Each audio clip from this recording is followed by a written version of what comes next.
Good morning, my friends, and it's Chuf Gimel Cheshvan Friday, Erev Shabbos, Parshas Chayes Surah, Shabbos Mevorchim, Rosh Chodesh Kislev. Rosh Chodesh Kislev is next week Friday, for those of you who want to know.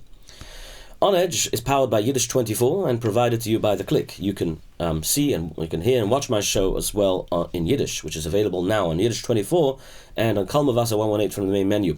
On Edge is in English now, as you can see, brought to you by The Click, thelakewoodluach.com, the Heimische info hub for the Lakewood area and beyond. Subscribe to their WhatsApp statuses and groups for minyanim, eateries, and all the important local updates, clean, filtered, and no Lashon Haras, no fluff, like they say. Okay, good morning, my friends. I want to remind you, for those of you who didn't yet sign up, there's only one day left to sign up today to the New York Real Estate course. If you want to become a specialist in real estate in Yiddish, the course will be taking place in Borough Park and in Monsey, yes, by Aaron Gottlieb. The course is only given once a year, so today's the last day. Call 718-298-2559, and remember to say on Edge for a good discount. 4 people were killed and at least 34 were hurt in a Russian drone strike and a missile strike in Kiev yesterday. Fires broke out across several districts as rescue teams pulled people from damaged buildings. Yes, Ukraine says its air defense shot down many missiles, but some got through and hit homes and streets. This is Kiev's biggest attack in weeks as winter nears and Russia steps up strikes on power and cities. We haven't heard a lot from Russia lately, but I guess they're waking up now. Sad. Israel and the Middle East. Baruch Hashem, the war there is a little bit quieter. Israel says Hamas and Palestinian Islamic Jihad returned the body of Meni Goddard to Israel tonight. Last night. Forensic teams confirmed the identification and notified his family. Goddard was 73 years old at the time, and he was murdered in cold blood in Kibbutz Be'eri on October 7th, 2023, along with his wife Ayelet. Hashem Yunkum Dumam. His body was taken to Gaza after the attack. 3 dead hostages, are still in Gaza, and Israeli sources report that the assessment is that Hamas could return all 3 remaining deceased hostages very soon today. A car packed today, or this week, the beginning of the week, a car packed with weapons and hand grenades exploded in the town of Toul, which is southern Lebanon. Israeli officials say it was failed Hezbollah weapons run, not an Israeli strike. Looks like Hashem. We all know Hashem takes things into his hands and intervenes sometimes to prevent terrible tragedies from happening in this world, so we have to thank Hashem for that. At the same time, a Hezbollah-aligned paper, Al-Akbar, said the latest ceasefire oversight meeting with Israeli and Lebanese representatives went badly.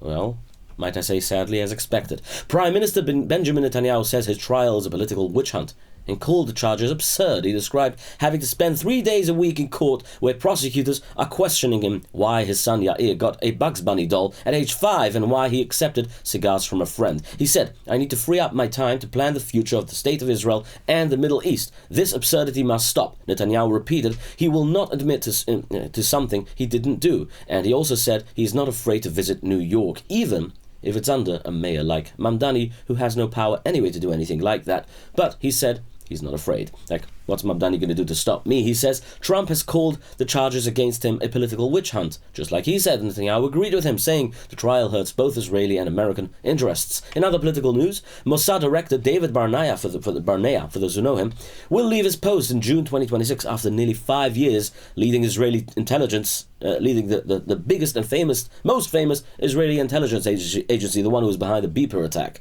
He is the last top defense official still in office from before the October 7th massacre.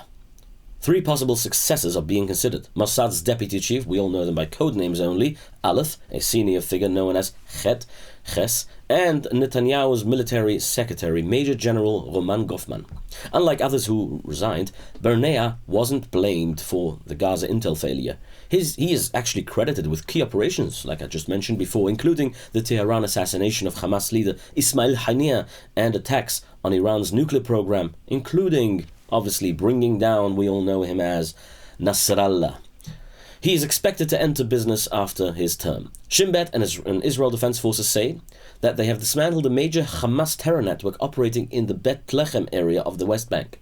Looks like Hamas is still busy.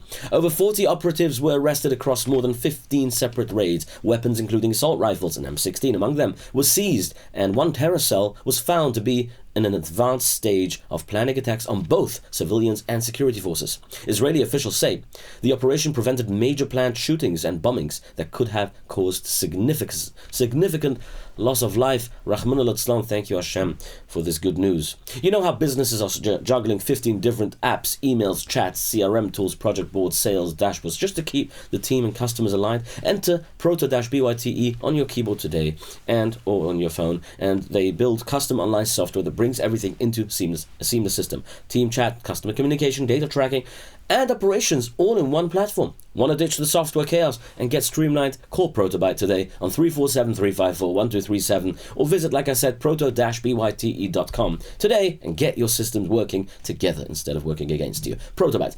Now, in other news, Donald Trump told Mohammed bin Salman, MBS in short, the prince, the Saudi crown prince, that he expects Saudi Arabia to move towards normalizing relations with Israel and getting into the Abraham Accords, as he likes to call it, now that the war in Gaza Strip is over. According to U.S. officials, the call came after the Gaza war ceasefire and followed the peace conference in Sharm el-Sheikh. Trump's message was as follows: "We did all the things you asked for. Now there are things President Trump wants, like normalizations with Israel. But Riyadh says any deal must include a clear step towards a Palestinian statehood, a demand that Benjamin Netanyahu has opposed since the war broke out." Pete Hegseth, the Secretary of War, the U.S., has put out a message. The Americans have opened a large-scale military campaign called Operation Southern Spear to wipe out narco-terrorists in the Western Hemisphere. Hegseth wrote today, yesterday, Operation Southern Spear, led by Joint Task Force Southern Spear and the Southcom. This mission defends our homeland, removes narco-terrorists from our hemisphere, and secures our homeland from the drugs that are killing our people. He added, the Western Hemisphere is Americans' neighborhood, and we will protect it. This announcement follows the reports of U.S. strikes on suspected drug-smuggling vessels near Venezuela and the Eastern Pacific. The mission also features a notable U.S. naval buildup in the Caribbean and Pacific Ocean, including ships such as the USS Gerald R. Ford, as we have already reported here on Edge. You can go back to, I think, 2 episodes ago to hear all about it. Senator Fetterman, Senator John Fetterman, as you all know, is in Pittsburgh hospital now after falling near his home in Braddock.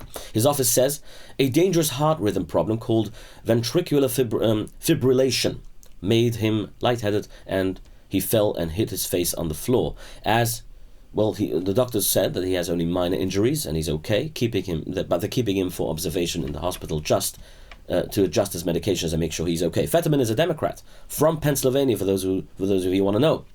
Just 2 days ago, he had an interview with Dana Bash from the CNN. The left wing and the CNN basically questioned him about his criticism over the left wing critics online. And he says that they're very mean to him, and some have even said that they want him to die. He added that while the right mocks him with bad names, yes, they can call him bad names, but the left wish for his death and suffering, and they cheer it. So, yes, he says that they're crazy. During the recent shutdown standoff, Fetterman broke with some of his colleagues in his party and said he would not play chicken with American lives, voting to end the shutdown immediately. Let's talk about you.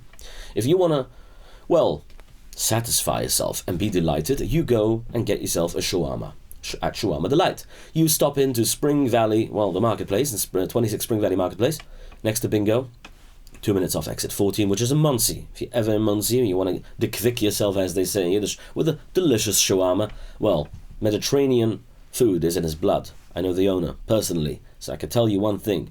When you want to have a shawarma and you actually want it to taste like the real Middle Eastern shawarma delight, you go to Shawarma Delight. Or you can visit sdny.store or call 845-272-0011. UK government U-turns on income tax rise ahead of budget.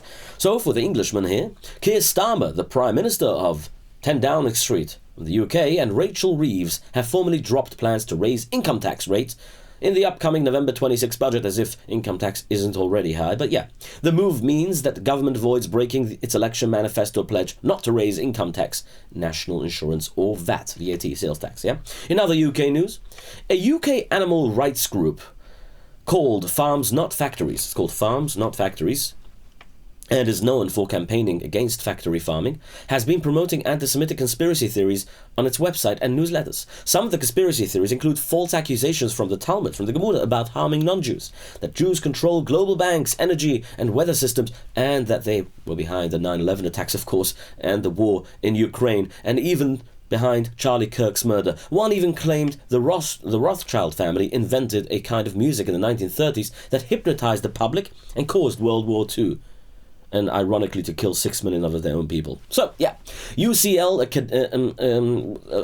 University College of London, UCL professor, has been banned from campus after telling students that Jews murdered a monk in Syria and used his blood to bake matzah. Yeah. The case has been referred to police, and Jewish groups are calling for accountability as concerns rise over growing anti-Semitism in academic settings. Might I say, welcome or not welcome to London? Well, I have to go. I'm going to go to London to visit my family. My family lives in London, so I'm going to go and visit them soon.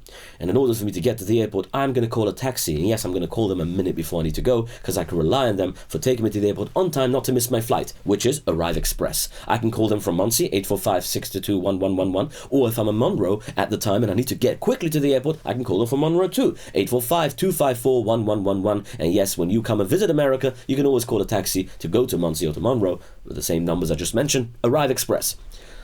Blue Origin just launched its massive new Glenn rocket from Cape Canaveral, carrying 2 NASA spacecrafts headed for Mars. After liftoff and stage separation, the booster made a clean landing on Blue Origin's drone ship, Jacqueline, in the Atlantic.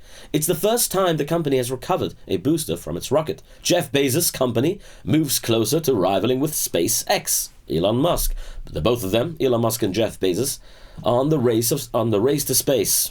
Yes, and they also obviously want to get top NASA and commercial contracts.